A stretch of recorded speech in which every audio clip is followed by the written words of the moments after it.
தெய்வத்தாலாகாதெனினும் முயற்சிதன் மெய்வருத்த கூலி தரும்.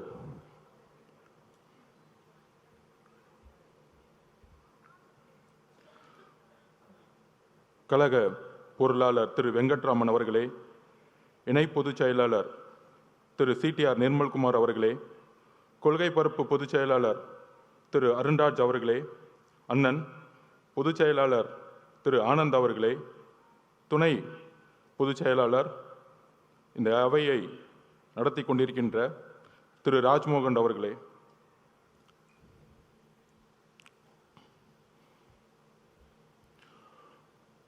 நாற்பதாவது நாள் முதல் 16 நாள் அவதூறுகள், பொய் பிரச்சாரங்கள், துரோகங்கள், சூழ்ச்சினா என்னன்னே தெரியாத நம்மளுடைய கட்சி 30 வருஷமா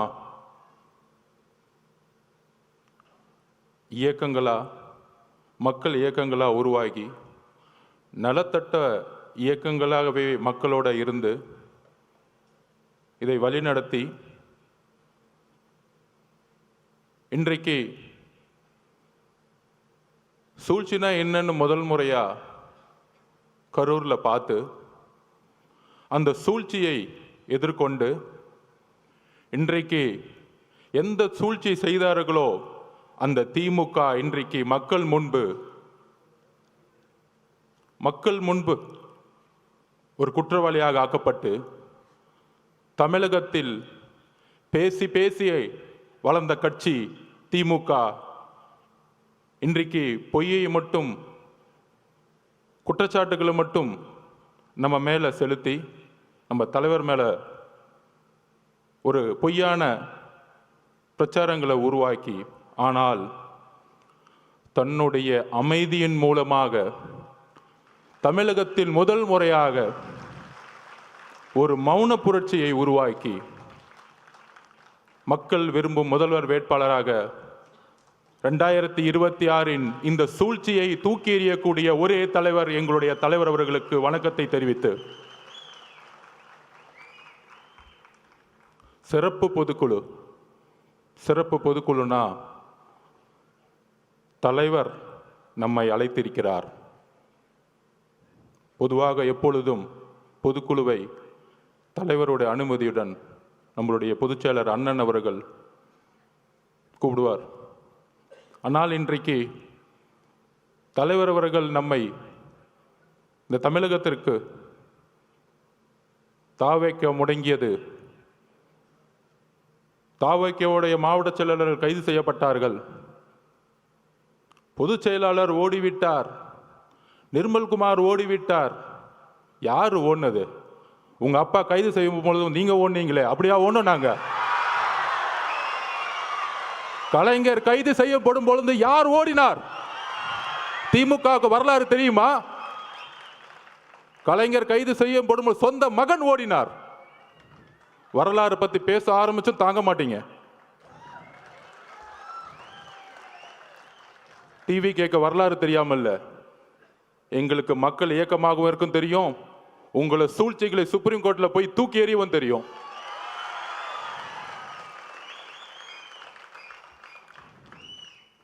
என்ன பண்ணிட்டோம்?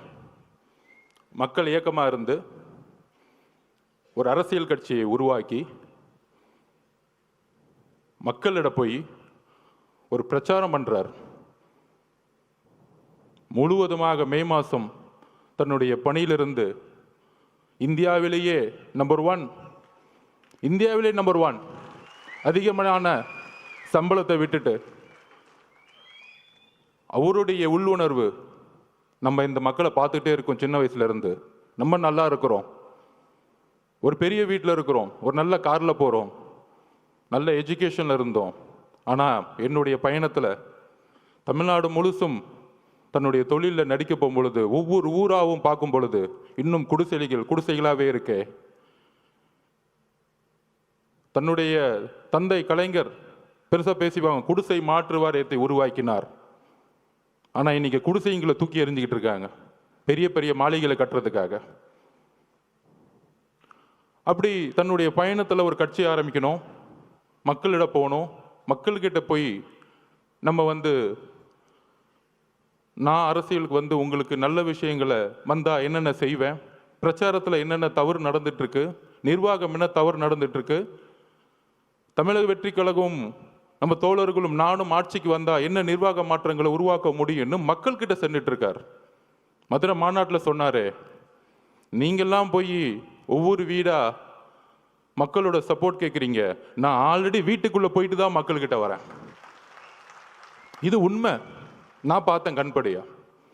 நான் பாவ மன்னிப்பு கேட்டுக்கிறேன் இந்த திமுகவுக்கு 10 வருஷம் வேலை பண்ணதுக்காக. இந்த தமிழக மக்கள் முன்னாடி பாவ மன்னிப்பு கேட்டுக்கிறேன். ஏன்னா எதிர்கட்சியாக இருக்கும் பொழுது ரொம்ப நல்ல கட்சி, ரொம்ப நல்லவர்களாக தெரிஞ்சாங்க. ஏன் நம்ம தலைவரை எலெக்ஷன் அன்னைக்கு கருப்பு சிவப்பு சைக்கிளோட உங்களுக்கு ஆதரவு கொடுக்குறேன்னு சொன்னாரு. உங்களுக்கெல்லாம் நன்றி உணர்வு இல்லை? என்ன நன்றி இருக்கு? அரசியலில் ஒருத்தரை அழிக்கிறதுக்கு இவ்வளோ பெரிய குற்றச்சாட்டுகளா சொல்ல முடியும்? மதுரை மாநாடு முடிஞ்சவனே தலைவர் சொன்னார், மக்களை சந்திக்க வரேன் அப்படின்னு.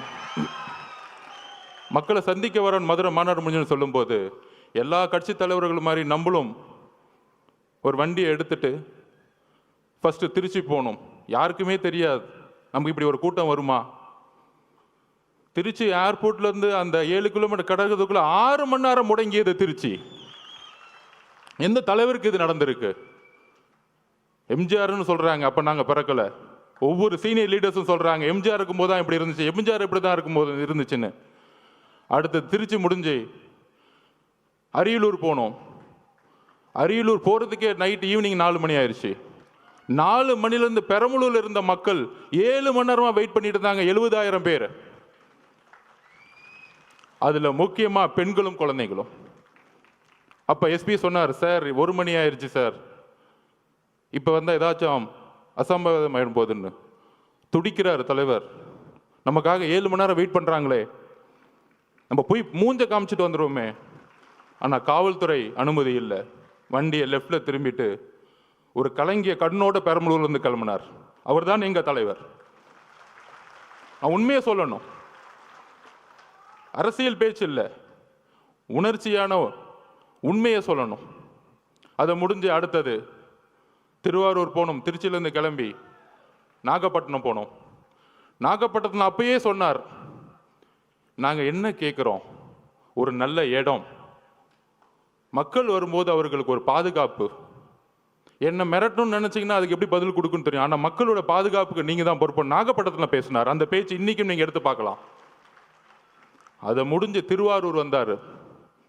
3 கிலோமீட்டருக்கு 3 மணி நேரம் ஆச்சு. உங்களுடைய தந்தை பிறந்த ஊர். பெரிய பெரிய கட்சி தலைவர்களை திருவாரூருக்குள்ள போக மாட்டாங்க. ஆனா இந்த 50 வருஷ வரலாற்றை உடைச்சாரு திருவாரூர்ல. என்ன பெரிய கட்சி கட்டமைப்பு. நீங்க பெரிய பெரிய அமைச்சர்கள் சொல்லக்கூடியவங்கன்னா என்ன, பெரிய பெரிய இன்ஜினியரிங் காலேஜை கட்டிக்கிட்டு, பெரிய பெரிய மெடிக்கல் காலேஜை கட்டிக்கிட்டு 1000 கோடி ரூபாய் பணம் வச்சிருந்த பெரிய கட்டமைப்பா? மக்கள் அந்த கட்டமைப்பை தூக்கி எறிஞ்சிட்டாங்க. நீங்க உங்க முதலமைச்சர் வரதா இருந்தா நைட்டே போயிட்டு மகளிர் சுய உதவிக்குள்ள 10,000 பேர் காசு கொடுத்து கூட்டிட்டு வருவீங்க. உங்க துணை முதலமைச்சர் வந்தாருன்னா, கோயம்புத்தூர்ல வந்தாருன்னா, போக்குவரத்து துறையில இருந்து பஸ்ஸை கூட்டிட்டு வந்து மக்களை கூட்டிட்டு வந்துட்டு இருக்கீங்க. நாங்க மக்களை அப்படி கூட்டிட்டு வந்தோமா? எங்க தலைவரை பார்க்க வரல. தலைவர் இன்னைக்கு தமிழகத்திற்கு ஒரே நம்பிக்கை, அன்போட மக்கள் வந்துகிட்டு இருக்காங்க. அதை கூட உங்களுக்கு புரியல. ஏடிஜிபி சொல்றாரு, டேவிட்சன் சார், இல்ல அவங்க 10,000 பேர் தான் சொன்னாங்க. இப்ப மதி சார்கிட்ட கேட்டு பாருங்க, நிர்வாகிகள் 10,000 பேர் தான் சொல்ல முடியும் ஒரு கட்சி. மக்கள் எவ்வளவு பேர் வராங்கன்னு தெரியாது. உங்களுக்கு தெரியாது. திருவாரூர்ல எவ்வளவு கூட்டம் வந்துச்சு, நாகப்பட்டினத்துல எவ்வளவு கூட்டம் வந்துச்சு, திருச்சியில எவ்வளவு கூட்டம் வந்துச்சு, அரியலூர்ல எவ்வளவு கூட்டம் வந்துச்சு உங்களுக்கு தெரியாது. தெரியலன்னா உள்துறை அமைச்சர், அப்புறம் ஏன் முதலமைச்சரா இருக்கீங்க? மக்களோட பாதுகாப்புக்கு உங்களுக்கு கொடுக்கறதுக்கு தைரியம் இல்லைன்னா ஏன் ரிசைன்மெண்ட் போயிடுங்க. இப்பயே நாங்க 41 உறவுகளை இழந்திருக்கோம். எங்களுக்கு தெரியும் அந்த வழி. எங்களோட குடும்பம் ஒட்டுமொத்த மாவட்ட செயலாளர் மதி மேல தவறுன்னு சொன்னா அப்புறம் எதுக்கு முதலமைச்சர்னு ஒருத்தர் இருக்கீங்க? ஒரு இன்டெலிஜென்ஸ் எதற்கு இருக்கு? ஆதவர்ஜனா சாப்பிட்டாரா தூங்குறாரா பாக்குறதுக்கா, இல்ல தலைவர் வீட்டு விட்டு வெளியே வந்தாரா பாக்குறதுக்கா இன்டெலிஜென்ஸ் இருக்கு? ஒட்டுமொத்த காவல்துறையும் செயல் இழந்திருக்கு இன்னைக்கு. அதுல ஒருத்தர் நமக்கு அட்வைஸ் சொல்றாங்க, கரூர் மோசமான ஏரியான்னு உங்களுக்கு தெரியாதா? அந்த செந்தில் பாலாஜி ஒரு ரவுடி பையன் உங்களுக்கு தெரியாதா? 6 மாசம் இருங்கடா, யாரு ரவுடி யாரு அதிகாரம் தெரியும்டா உங்களுக்கு. யாருக்கிட்ட? 30 நாள் அண்ணன் அமைதியா இருக்கான்னு பார்த்துட்டு இருக்கீங்களா? அந்த எண்ணத்துக்கு நான் ஒரு பதில் சொல்றேன். நேற்று கோவை மாவட்டத்தில் நம்மளோட சகோதரி மிகப்பெரிய பாலியல் பலாத்காரத்துக்கு உட்படும் பொழுது தவறு நடந்துச்சுன்னு எல்லாம் போராட்டம் பண்றாங்க. கோயம்புத்தூர்ல போராட்டம் பண்றாங்க. அதுக்கு உடனே திமுக ஆதரவாளர்கள் அந்த பொண்ணு ஏன் 11 மணிக்கு அங்க போச்சு? அறிவு இல்லையாடா திமுக காரங்களுக்குலாம்? அறிவு இல்லை? நீங்க எல்லாம் பெண் குழந்தைங்க பெற்றிருக்கீங்களா இல்லையா? உங்களுக்கு அறிவு இருக்கா இல்லையா? பெண்ணோ ஆணோ எங்க வேணாலும் போகணுங்கிற சுதந்திரம் இருக்கக்கூடிய தமிழ்நாடு தலைவர் வந்த பிறகு மாத்து வர்றா. அந்த மாதிரி தான் திமுக வாடகை வாய்கள் நமக்கு வந்து அட்வைஸ் பண்றாங்க. ஏன் கரூர் போனாங்க? திருட்டு பசங்களை பத்தி பேசாம நம்ம அட்வைஸ் பண்ணிட்டு இருக்காங்க. என்ன அரசியல் இது? உங்களோட கேவலமான வார்த்தைகளுக்கு பேச தெரியுமா? நீங்க தலைவர் அதுக்கான பயிற்சி எங்களுக்கு கொடுத்ததில்லை. ஞாபகம் வச்சுக்கோங்க. புது அரசியலை உருவாக்க வந்திருக்கும். ஊழல் குடும்பத்தை தூக்கி எறிய வந்திருக்கும். எங்களுக்கு அரசியல் கற்றுக் கொடுக்காதீங்க. ஒட்டுமொத்த குடும்பமும் ஊழலை தவிர இன்னைக்கு எதுவுமே கிடையாது. என்ன எமோஷன்ஸ்! அன்னைக்கு அம்மா வந்திருக்காங்க, தலைவரோட அம்மா. 41 பேர் இறந்த பிறகு ஃபர்ஸ்ட் பெரிய குற்றச்சாட்டுகள். நம்ம வந்து பெரிய பெரிய அரசியல்வாதிகள்லாம் சொல்லுவாங்கல்ல, 2 நாளில் கடந்துட்டு போயிருக்கலாம். அதை ஏன் 30 நாள் வரைக்கும் அமைதியாக இருக்கீங்க? ஏன் உறவுகள், ஏன் குடும்பம், எங்க அம்மா எங்க அக்கா செத்தா நான் 30 நாள் வீட்டை தாண்டா இருப்பேன்? முட்டா பசங்களா? எங்க தலைவருக்கு, எங்க தலைவரோட அம்மாவுக்கு என்ன எமோஷன் இருக்கும்? ஐயோ எவ்வளோ பெரிய சம்பளம், நல்ல வசதியான வாழ்க்கை. இன்னைக்கு அதாவது இந்த பிரச்சனை நடந்த உடனே அன்னைக்கு நைட்டு தலைவர் போன அடுத்த செகண்ட், அதாவது உங்களுக்கு தெரியும், நம்ம பார்த்திபன் அண்ணன் மதியண்ணனுக்கும் தெரியும், எந்த இடத்துலையுமே இல்லாத ஒரு வரவேற்பு கரூரில் இருந்துச்சு. பார்த்திபன் கூட இருக்கார், மதிய சார் பார்க்குறோம். அந்த பாலத்துக்குள்ளே வரும் பொழுது அவ்வளோ போலீஸ் வந்து வரவேற்று ரோப் பிடிக்கிறாங்க. கரெக்டாக அந்த 2 கிலோமீட்டர் கூட்டிகிட்டு போயிட்டு அந்த இடத்துல பஸ்ஸை நிற்க வைக்கிறாங்க. பஸ்ஸை நிற்க வச்சு தலைவரை எந்திரிச்சு பேச சொல்கிறாங்க. காவல்துறை மேலே எங்களுக்கு நம்பிக்கை இல்லைன்னா சூழ்ச்சியே தெரியாத எங்கள் தலைவர் காவல்துறைக்கு நன்றி சொல்லுவாரா? நான் கேட்குறேன், காவல்துறைக்கு நன்றி சொல்லுவாரா? எங்களுக்கு சூழ்ச்சி தெரியல, நான் ஒத்துக்கிறேன். சூழ்ச்சியாக இருக்கிறது தான் அனுபவ அரசியலா? உண்மையில அந்த அனுபவ அரசியல் எங்களுக்கு வேண்டாம். நாங்கள் உண்மையாகவே இருந்துட்டு போகிறோம் மக்கள்கிட்ட. என் தலைவர் அப்படிதான், இங்கே இருக்க ஒவ்வொருத்தரும் அப்படிதான். நல்லது செஞ்சு மட்டும்தான் இந்த கட்சிக்கு வந்திருக்கோம். ரவுடித்தனம் பண்ணி 1000 கோடி ரூபா காசு அடிச்சு வெளியில் ஒன்று பேசுறது, டிவியில் ஒன்று பேசுறது, உடனே முதலமைச்சர் அந்த அடுத்த நாள் 2 நாள் கழிச்சு, அதாவது அன்னைக்கு நைட்டு நடந்துச்சுன்னு தெரியும். நானும் பொதுச்செயலாளர் நிர்மல்குமார் எல்லாரும் போயிட்டு கரூருக்கு வெளியே நிற்கிறோம். தலைவர் போன அடுத்த செகண்ட் உங்களுக்கு தெரிஞ்சிருக்கும், மதியானம் தெரிஞ்சிருக்கும், மிகப்பெரிய லத்திச்சாச்சு அடிக்கிறாங்க. போடுற இடம் திவிகாவுடைய துண்டு போட்ட இடம் அடின்னு அடிச்சாங்க. இது தெரியுமா ஊடகங்களுக்கு? இல்லை ஊடகங்கள் தெரிஞ்ச வாய் தெரிஞ்சு பேச மாட்டாங்க. என்ன அடின்னா மரண அடி. ஒருத்தரும் திவிகாவுடைய துண்டோ சட்டையோ இல்லை, ஒரு நீங்கள் இளைஞராக இருந்தீங்கன்னா அந்த கருவிலே நிற்க முடியாது. நாங்கள் வெளியே வந்துட்டு பார்டரில் நிற்கிறோம். மேலே நிர்வாகத்தில் இருந்து கூப்பிட்டா இல்லை வராதிங்க, இல்லை நம்ம ஒரு 500 பேரோட போனால் திருப்பி ஒரு கலவரன்னு ஒரு சுச்சுவேஷன் உருவாக்குவாங்க. அப்போ நம்மளுடைய டாக்டர் பிரபுலாம் போய் ஹாஸ்பிட்டலில் உள்ளே இருக்கிறாங்க. அங்கேருந்து நாங்கள் ஃபோன் பண்ணி கேட்டுட்ருக்கோம், என்ன ஆச்சு, இத்தனை பேர் இறந்துட்டாங்களா? அங்கேருந்து தகவல் வருது, பெரிய பெரிய ஜட்ஜஸ் இன்னைக்கு போட்டிருக்காங்க, கரூரில் மெடிக்கல் ஹாஸ்பிட்டலில் சரியான உபகரணங்களே கிடையாதுன்னு ரிப்போர்ட் வருது. ஏன் பக்கத்தில் ப்ரைவேட் ஹாஸ்பிட்டல்லாம் சேர்க்கலை? அப்போ தாவேக்க கட்சிக்காரங்க ஹாஸ்பிட்டல் பக்கமே வரக்கூடாது, அங்கேயே வெளியேறுங்க. இவங்கெல்லாம் ஓட்டாங்க, தலைவர் ஓட்டார். யாரா ஓடுனது? வந்தால் நீங்கள் என்ன பண்ணுவீங்கன்னு எங்களுக்கு தெரியாது.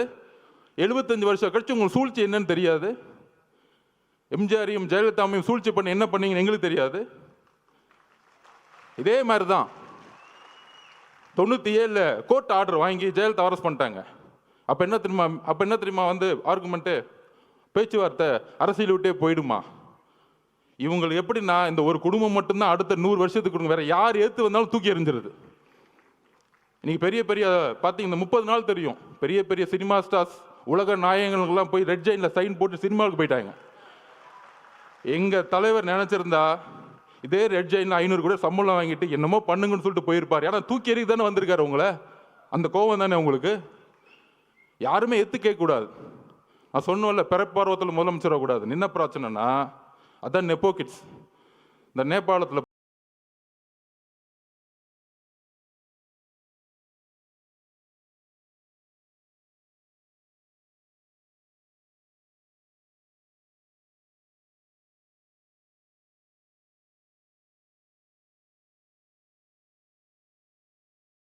வந்து யார் யாரெல்லாம் வந்து பக்கா ஷூட்டிங்கு. அதுக்கு அடுத்தது வந்தாரு பாருங்க ஷூட்டிங்கு. அதுக்கு அடுத்தது வந்தாரு பாருங்க மகேஷ் பொய்யாமொழி. மக்கள் எங்க உண்மை தெரிஞ்சிச்சுன்னா இந்த 2 பேரை பார்த்தே உண்மையை கண்டுபிடிச்சிட்டாங்க. இன்னைக்கு எங்க தலைவர் மேல நைட் ஃபுல்லா விமர்சனம், அவர் ஓட்டாரு ஓட்டாரு ஓட்டாரு அப்படின்னு. அந்த 2 பேர் கேமரா வேணுங்கன்னே கொண்டு வந்து வர வச்சு, அங்கே நில்லுங்க, கேமரா நில்லுங்க, நாங்கள் 2 பேர் நிற்கிறோம். ஒருத்தன் அப்படியே கையை பிடிச்சி நெளிகிறான். சாரி தப்பா பேசாதீங்க, ஒருமையில் பேசிட்டு நெளிகிறாரு. அடுத்தது நம்ம மகேஷ் பொய்யாமொழி. அதாவதுங்க நமக்கு வந்து ஒரு வீட்டில், இப்போ எங்கள் அம்மாவை நான் சின்ன வயசில் இழந்துட்டேன். நம்ம உறவுகள் அம்மாவும் அக்காவும் குட்டி குட்டி குழந்தைங்க இருக்கும்போது முதல் வாய் வார்த்தையே வராது. நாங்கள் அப்படிதான் நிற்கிறோம் எல்லாருமே. பொதுச்செயலாளர் என்னன்னு தெரியாமல் அப்படியே மயங்கி நிலையில் நிற்கிறார் பொதுச்செயலாளர்.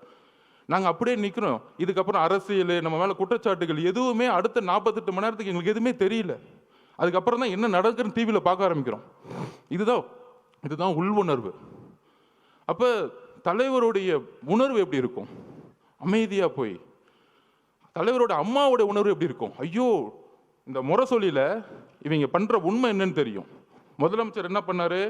அடுத்த 2 நாள் கழிச்சு இதில் வந்து எந்த கட்சி தலைவரும் தன்னுடைய கட்சியை வந்து இறக்குறதுக்கெல்லாம் நினைக்க மாட்டாங்க சொன்னாரா இல்லையா? நல்ல புள்ள மாதிரி. ஆனால் முரசொலியில் சொல்கிறாங்க, தாவேக்கா கொல்லும் நீதி வெல்லும், 41 உயிர்களை கொன்ற விஜய். இப்போ தெரியுதா திமுகவுடைய நிலைப்பாடு என்னன்னு தெரியுதா? இதே முரசொலியில். அப்போ இவங்களோட நோக்கம் என்ன? 77க்கு அப்புறம் எம்ஜிஆரை ட்ரை பண்ணாங்க, அம்மா ஜெயலலிதா மடத்தை ட்ரை பண்ணாங்க. அதுக்கப்புறம் யார் இவங்களை எதுக்கு வந்தாலும் ஏன் காமராஜரே பொய்யா சொல்லி தூக்கி எறிஞ்சாங்க.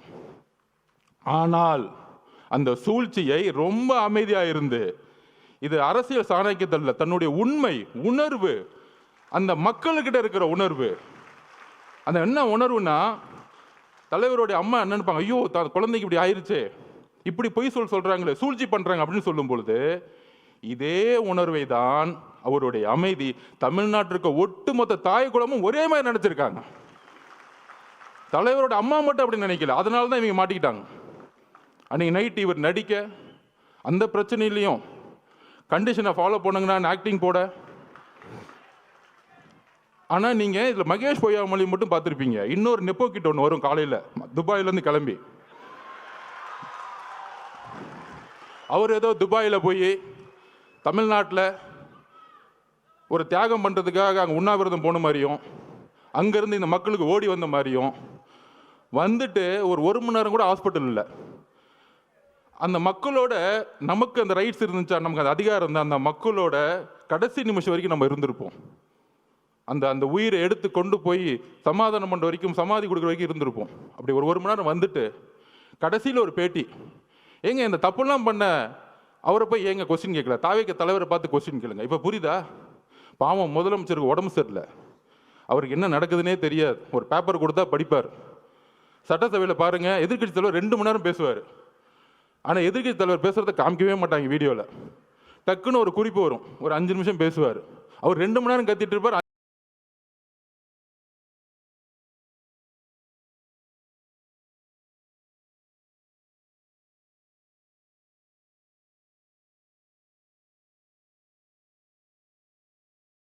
5 நிமிஷம் பண்ணும்போது லைவ் வரும்.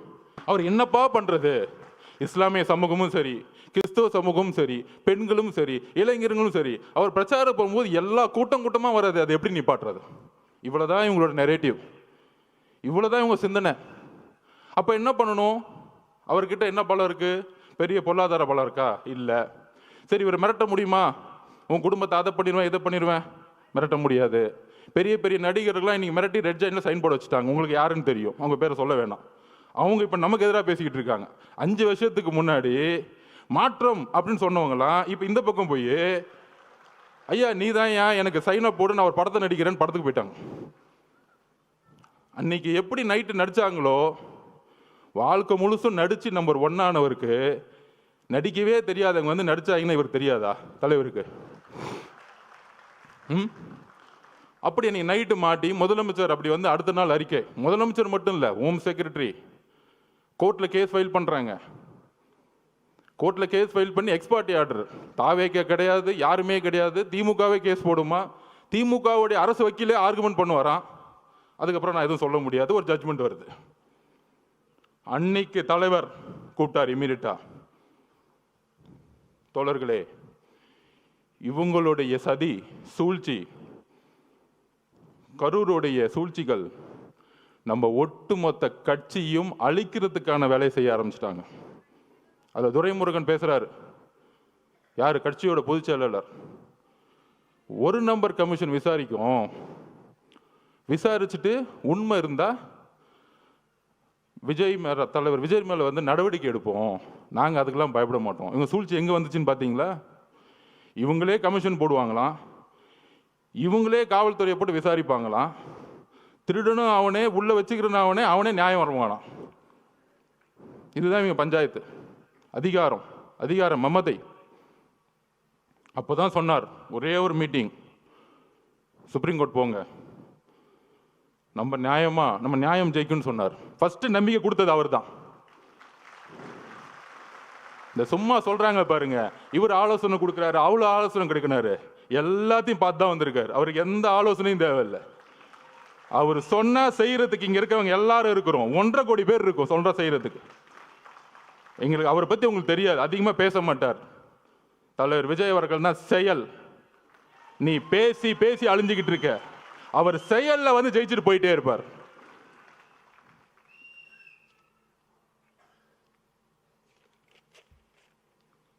அதாவது இந்த கரூர் இன்சிடென்ட், கரூருக்கு முன் கரூருக்கு அப்புறம்னு சொல்லலாம்.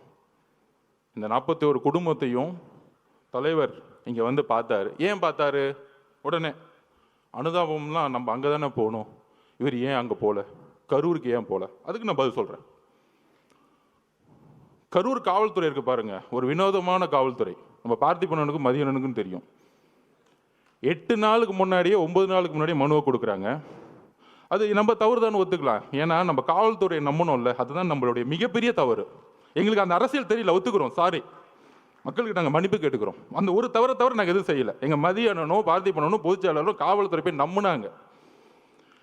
அப்போ காவல்துறை ஒரு இடத்துல நம்ம வந்து கேட்குறோம், ஒரு 6 இடம் கேட்குறோம். அப்புறம் காவல்துறை இருக்க டிஎஸ்பி, ஒரு சிறப்பு வாய்ந்த நேர்மையான டிஎஸ்பி, நம்ம விஜயகாந்த் சாரோட ஒப்பிடலாம், சினிமாவில் வர மாதிரி. அவர் தான் டிஎஸ்பி செல்வராஜ் அவர்கள். அப்படி அச்சுன்னு தும்முனா கூட கட்சி எடுத்துட்டு போவார். யாரு? நம்ம செந்தில் பாலாஜிக்கு கட்சி எடுத்துட்டு போறவர் தான் அவர். அந்த இடத்துல அப்படி ஒரு ஆளை போட்டு வச்சிருக்காங்க. இருக்கு, வந்துட்டாரு உங்க அப்பா சிபிஐ வந்திருக்காங்க, டெல்லியிலேருந்து வந்திருக்காங்க. சொல்றீங்களா 600 பேரை போட்டோம், அதில் ஏடிஜிபி சொல்றாரு 500 பேரை போட்டோம், இன்னொரு அமைச்சர் சொல்றாரு இல்லை நாங்கள் 700 பேர் போட்டோம். அதோ எல்லாம் ஸ்டேட்மெண்ட் கொடுத்தோம். முதலமைச்சர் முதற்கொண்டு என்கொயரி பண்ணணும் இந்த விஷயத்தில், தகவல் சொன்னதுக்கு. அப்போ அண்ணன் மனு கொடுக்குறாரு. அந்த டிஎஸ்பி பார்த்திபன் கூட சண்டை போடுறாரு. எல்லாம் பதிவு இருக்கு, எல்லாம் சொல்லுவார் அண்ணன். என்ன சண்டை? அதில் வந்து கலெக்டர் வந்து ஒரு சர்க்குலர் அனுப்புறார். என்ன சர்க்குலர்? 4 இடம் நீங்கள் எதை வேணால் சூஸ் பண்ணிக்கலாம். அந்த 4 இடத்துல நம்ம கேட்ட இடம் ரவுண்டானா, கரெக்டான பார்த்திபன் லைட்டஸ்ட் ரவுண்டானா கேட்குறோம். இது ஆல்ரெடி கவர்மெண்ட் சர்க்குலர் கொடுத்துருக்க இடம், இதை டிஎஸ்பி அனுப்புகிறார். ஆனால் அடுத்த நாளே உத்தரவு வந்திருக்கும், அச்சுன்னு தும்பிட்டார்ல அவர், ஊருக்குள்ளே கூட்டிகிட்டு வராத. ஏன் ஊருக்குள்ளே கூட்டிகிட்டு வரக்கூடாது?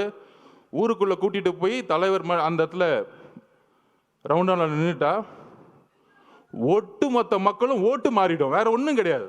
இதுதான் அரசியல். அவர் முகத்தை யாரும் பார்த்துடக்கூடாது. ஊருக்கு வெளியே ஓரமாக ஒரு ரோட்டுக்குள்ளே போ, அங்கே நீ என்னை பற்றி பேசுகிறேன்னா ஃபஸ்ட்டு செருப்பு தூக்கி அடிப்பேன், கலைப்புறம் பண்ணி பேசாமல் கிளம்பணும். இதுதான் திமுகவுடைய ரவுடி அரசியல். இந்த ரவுடி அரசியல் நமக்கு தெரியல, இதை நம்ம உணரல. காவல்துறை என்ன சொன்னுச்சு, நீங்கள் பத்திரமா இந்த தெருவிலே வாங்க, பாதுகாப்பெல்லாம் நாங்கள் பார்த்துக்கிறோம்.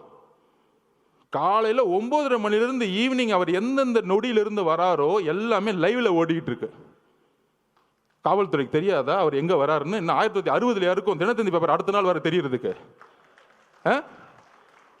ஒவ்வொரு நாமக்கல்ல இருந்து ஒவ்வொரு 5 கிலோமீட்டர்லையும் 5000 10,000 பேர் நிப்பாட்டுறாங்க பஸ்ஸை.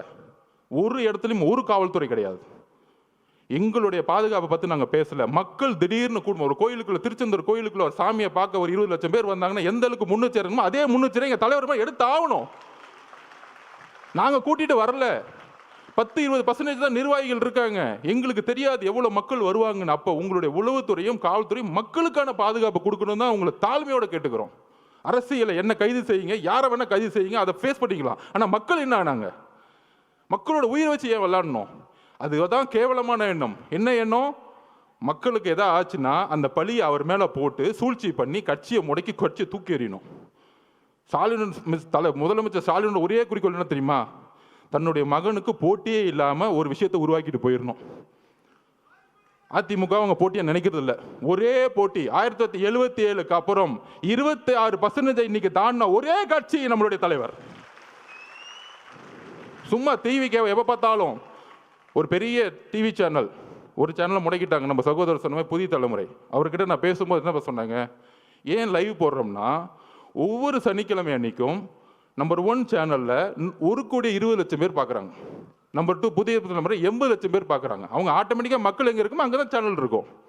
அப்போ மக்களுடைய சந்திப்பு, மக்களுடைய கமிட்மெண்ட் எங்கே இருக்குன்னா தலைவர்கிட்ட இருக்கு. ஒரு மாற்றம் வராதா? ஒரு உண்மையான ஒரு ஒருத்தர் மாட்டா, அவர் திருட மாட்டாருப்பா. ஏன் திருட மாட்டாரு? அவர் தான்ப்பா பெரிய சம்பளத்தை விட்டுட்டே வராரு. இவங்கெல்லாம் திருட்டு பசங்க, இந்த படுபாவிங்க. இத்தனை நாளாக நாங்கள் வேற ஆள் இல்லை. இதெல்லாம் ஊரில் ஒரு சாதாரண ஒரு பாட்டி பேசுகிறாங்க. உங்களுக்கு தெரியும், ஐயோ அங்கே நேரு இருக்கார், எப்படி ஜெயிப்பார்? 2011 உன் நேருலேருந்து எல்லாம் தூக்கி எறிஞ்சாங்க மக்கள். என்ன பேசிட்டு இருக்கீங்க? என்ன அரசியல் எங்களுக்கு தெரியாது. ஐகுமோரில் ஒரு பெரிய மினிஸ்டர் தூக்கி எறிஞ்சாங்க, ஒரு சைக்கிள் கடைக்கார வச்சு ஜெயிச்சாங்க. அதுதான் தமிழக வெற்றி கழகம். நீ உன் கட்டமைப்புலாம் தூக்கி எறிவார்.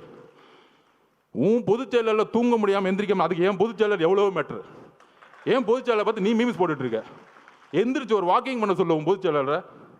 சட்டசபையில் உட்காந்து கிண்டல் பண்ணிக்கிட்டு கேலி பண்ணிக்கிட்டு எதிர்கட்சிகளை என்ன அவை நாடா, ஒரு அவை நாவடக்கம் கூட தெரியாம சட்டசபையை கேலி பொருளாக்கிக்கிட்டு எப்ப பார்த்தாலும் சட்டசபைக்கு போனா ஐயா உதயநிதி வாழ்க, ஐயா உதயநிதி. என்ன தியாகி அவரு? சட்டசபையா என்ன பண்ணிட்டு இருக்கீங்க? இது கேள்வி கேட்டா போதும், என் மேல ஒரு எஃப்ஐஆர். நான் புரட்சி உருவாக்கிட்டேனா? ஆமா, எல்லாம் ஊர்ல இருந்து எல்லாம் ஆம்ஸ் இறக்கி நடு ரோட்ல நின்று துப்பாக்கி எடுத்து சுட்டுட்டு இருக்கோம்.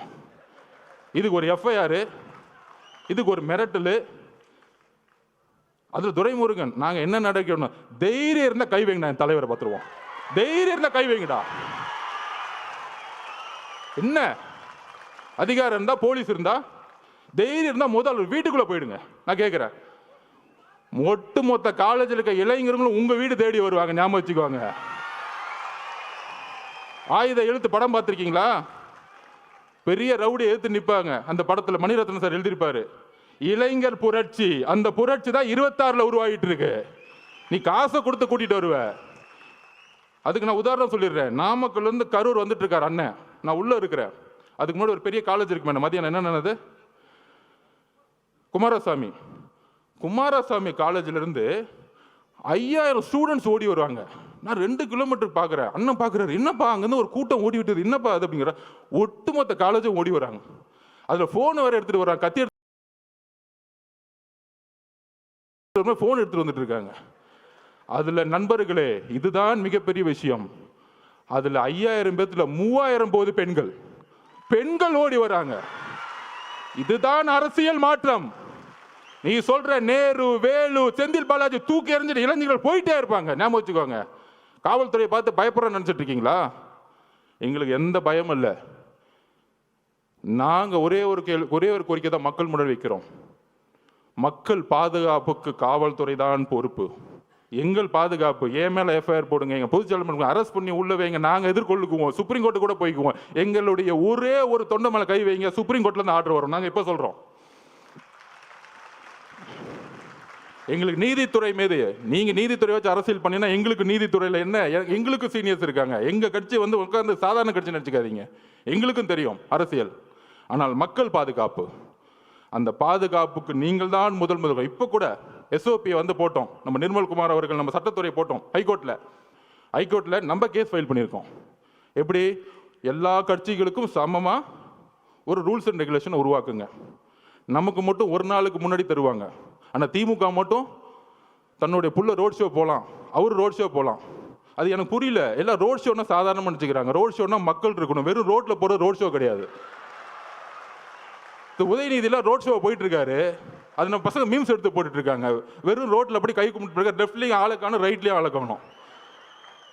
யாரை பார்த்து இந்த பூனை வந்து சூடு போட்டுக்குமே புளியை பார்த்து, எப்போ பார்த்தாலும் நம்ம தலைவர் பண்ணுறதையே பார்த்து பண்ணுறது. அவர் ஏர்போர்ட்டு இறங்குனா கூட்டம் வருதுன்னா மக்கள் வராங்க, உடனே இவங்களும் ஏர்போர்ட் விட்டுனா கூட்டம் வரணும். நம்ம உதயநிதி போகிறாருன்னா ரோட்டில் போடுறாருன்னா ரோட் சைடு லெஃப்ட்டு ரைட்டு பார்க்குறாரு, எவனுமே மதிக்கல. இப்போ கூட நேற்று கூட பாருங்கள், வெள்ளூரில் வாக்கிங் போயிட்டு இருக்காரு, யாரா ஓடி வந்து பார்க்காங்க. எங்கள் தலைவர் வெள்ளூரில் வாக்கிங் போட்டோம், அன்னைக்கு வெள்ளூரை முடங்கி போயிடும். என்ன பேசுறீங்க நீங்க? உங்களுக்கு தான் தெரிஞ்ச அரசியல். திமுகனா கொள்கை, நாங்கள் தான் கொள்கை, எங்களுக்கு தான் கொள்கை தெரியும். நான் ஒத்துக்கிறேன். 1967 அண்ணா உருவாக்கும் போது நாங்களும் அண்ணா வழியில் இருக்கவங்க தான். அண்ணாவோட கொள்கையை நாங்கள் வந்து கடைப்பிடிக்கிறோம், தலைவர் கடைப்பிடிக்கிறாரு. அண்ணாவோட கொள்கை என்ன? பெரிய திராவிடன் 4 மணி நேரம் பேசுவான், எல்லோரும் சமமாக நினைக்கிறது தான் அண்ணாவோட கொள்கை. எங்கள் தலைவர்கிட்ட பேசி பாருங்க 1 hour. இங்கே இருக்கிற பிஎல்ஏ நம்பர் 1 தான், பொதுச் செயலாளர் 1 தான். அங்கே ஒரே ஒரு டிஸ்கிரிமினேஷன் வந்து தூக்கி போட்டு போயிட்டே இருப்பார். எல்லாரும் சமமாக இருங்க. அப்போ அண்ணாவோட குறிக்கோள் என்ன? சாதியை பார்த்து அவர் அரசியல் பண்ணல, மதத்தை பார்த்து அரசியல் பண்ணல, பணத்தை பார்த்து அரசியல் பண்ணல, ஊழலுக்காக அவர் வரல. இதுக்கு மேலே என்னப்பா கொள்கை வேணும் எங்கள் தலைவருக்கு? சொல்லுங்க. நீ 10 மணி நேரம் மேடை போட்டு பேசுகிற வாழ்க்கையில் கடைப்பிடிச்சிட்டு போயிட்டே இருக்கிறார். நீ மேடை போட்டு எதுவும் கடைப்பிடிக்க மாட்டேன்னு எல்லாருக்கும் தெரியும். அதுக்கப்புறம் கலைஞர் வந்தார். நான் ஒத்துக்கிறேன், கலைஞர் மேலே பெரிய விமர்சனம் 2 விஷயம் இருக்குது, குடும்ப ஆட்சியும் ஊழலும். அதில் பெரிய விமர்சனம். இன்னொன்று சமூக நீதியை கொஞ்சம் உருவாக்குனாரு, அதில் எங்களுக்கு எந்த விதமான இல்லை. ஏன்னா தலைவருக்கு கலைஞரே பிடிக்கும், அதை கூட நாங்கள் ஒத்துக்கிறோம். இப்போ இருக்கிற ஸ்டாலின் திமுக இருக்கு, அவர் விமர்சனம் பண்ணி பிரோஜனம். அவருக்கு உடம்பு சரியில்லை, அவர் நடந்துக்கிட்டு இருக்காரு, ஆனால் சுற்றியில் என்ன நடக்குன்னு தெரியாது. கரூரில் பேட்டி கேட்குறாங்க, வந்தார், எழுப்பி விட்டாங்க. ஐயோ உங்கள் பையனுக்காக போங்க, அப்போ தான் பழியெல்லாம் தூக்கி விஜய் சார் மேலே போட முடியும், நீங்கள் தயவு செஞ்சு எந்திரிச்சு போங்கன்னு சொன்னோன்னா அவரும் வந்துட்டார். 5 வருஷமாக எந்த சாவுக்கும் போலையாம். ஃபோனில் அஜித்குமார் கூப்பிட்டு அம்மா மன்னிச்சுக்கோமான்னு சொல்லுவாராம். ஆனால் தாவே மேலே குற்றம் சொன்னவொன்னே கிளம்புனாரு பாருங்க, சார்ட்டர் ஃப்ளைட் பிடிச்சி. அந்த சார்ட்டர் ஃப்ளைட்டை எப்போ புக் பண்ணாங்க, எப்படி வந்துச்சு, எப்படி நைட்டோட டேட்டா கிளம்புனாருன்னா அடுத்து சிபிஐ என்கொயரி வச்சுக்கலாம். அதை அப்புறம் வச்சுக்குவோம். அதுக்கு தான் உச்சநீதிமன்ற நீதிபதி போட்டிருக்காங்களே, அவர் வரட்டும், பெரியவர் வரட்டும், அங்கே நம்ம முறையிடுவோம்.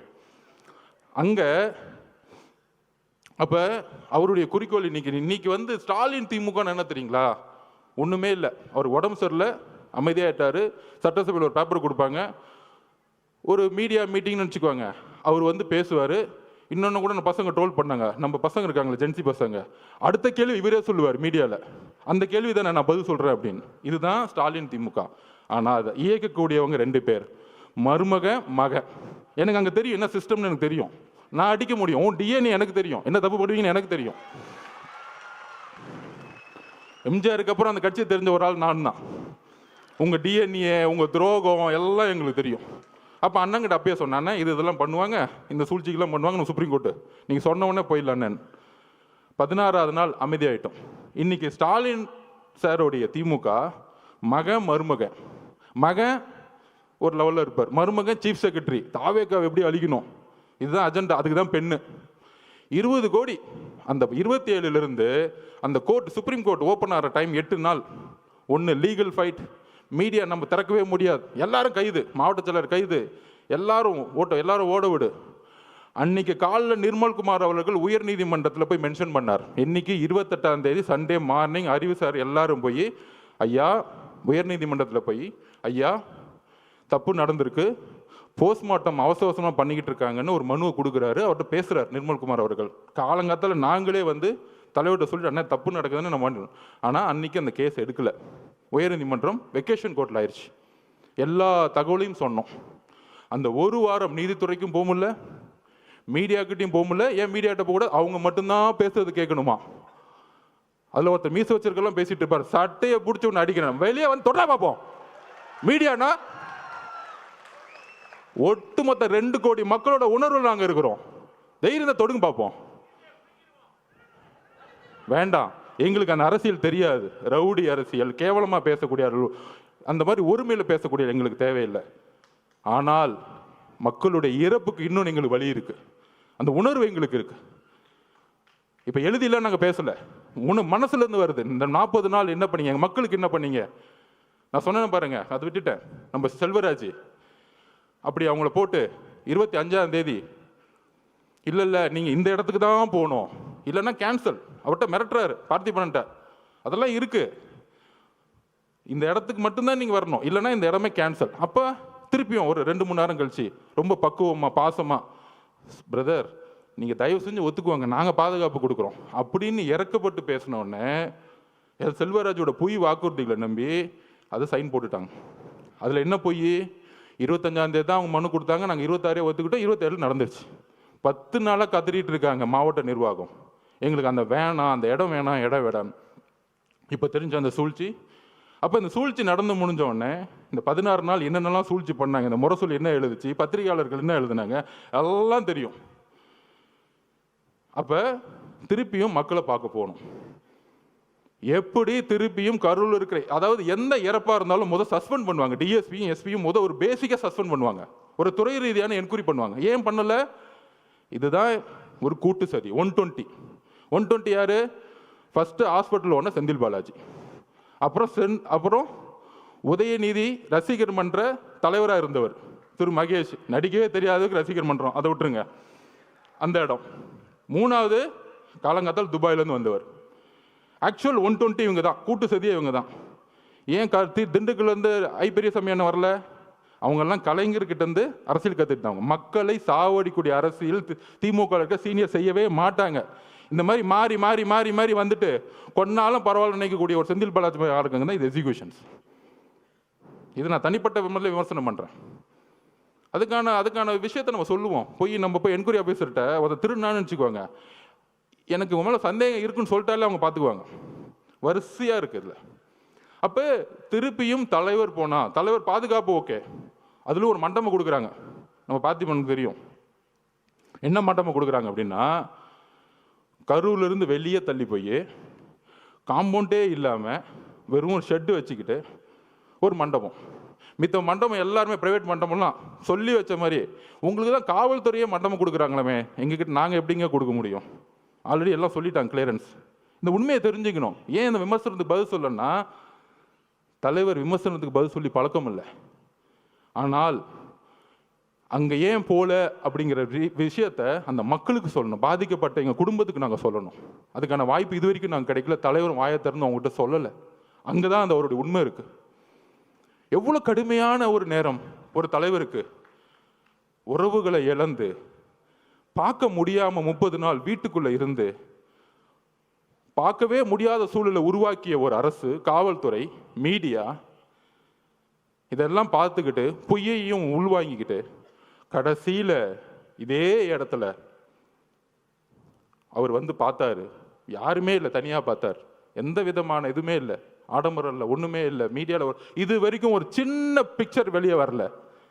இதுதான் தமிழக வெற்றி கழகம். மக்களுடைய உணர்வை வைத்து அரசியல் பண்றது தமிழக வெற்றி கழகம் கிடையாது.